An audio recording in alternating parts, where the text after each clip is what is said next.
Découvrez le résumé détaillé d'ici. Tout commence en avance saison 3 avec 655 en diffusion. Kelly se prépare pour une soirée élégante. Claire tente une nouvelle approche de la cuisine et Théo est victime d'une agression.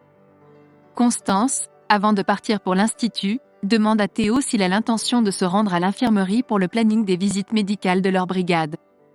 Mais Théo, ayant mal dormi la nuit précédente, est d'une humeur maussade et répond à sa mère qu'il verra s'il a le temps. Plus tard, Charlène encourage son frère à se confier et Théo finit par avouer qu'il a eu une liaison avec Anaïs pendant l'absence de Lisandro et qu'ils se sont embrassés vendredi dernier.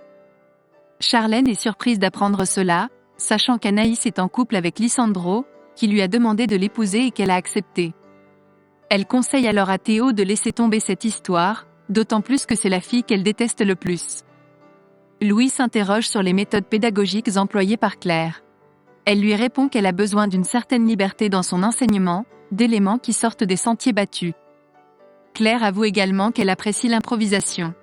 Lorsque Louis interroge sa mère sur la suite des événements, en plaisantant sur la possibilité d'organiser un barbecue en montgolfière ou une partie de chasse en Camargue, il admet que ces méthodes peuvent sembler un peu atypiques, mais s'il s'agit de faire du bien à Claire, c'est là l'essentiel. En présence de Lisandro, Anaïs est contrainte d'annoncer à David et Salomé qu'elle va se marier. Salomé, qui semble sous le choc, a du mal à sourire.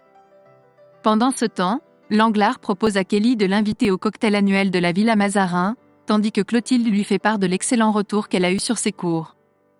Anaïs confie à Salomé que le mariage est en quelque sorte un prétexte pour éloigner Théo de sa vie. Salomé redoute que sa sœur ne regrette sa décision. Elle est attristée pour Anaïs, car elle ne semble pas réellement heureuse à l'idée de se marier.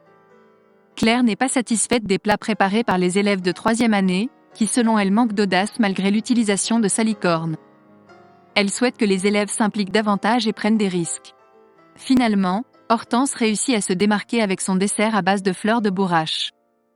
Théo avoue à Jude qu'il se sent pathétique en préparant une lunchbox pour Anaïs. Il n'arrive pas à tourner la page et se raccroche à un mince espoir tant que celle-ci n'a pas encore épousé Lisandro. Charlène craint que son frère ne souffre trop. Jude, quant à lui, essaie de soutenir Théo sans le pousser à agir, en cherchant à le comprendre.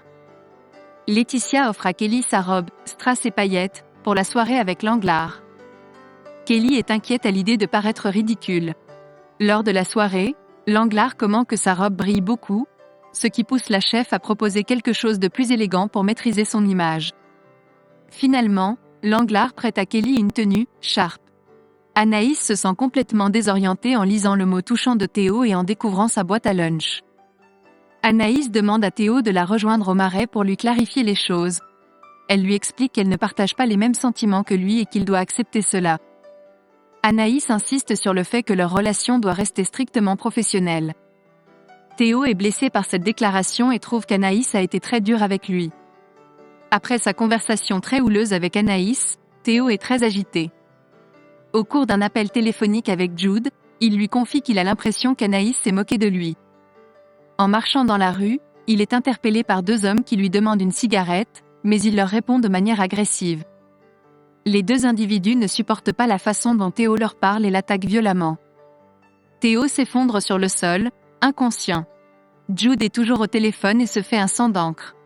À son retour chez elle, Anaïs apprend de Lisandro qu'il doit retourner au double A ensuite. Il lui annonce que Théo a été agressé au marais et qu'il est à l'hôpital dans un état grave. Cette nouvelle laisse Anaïs sous le choc.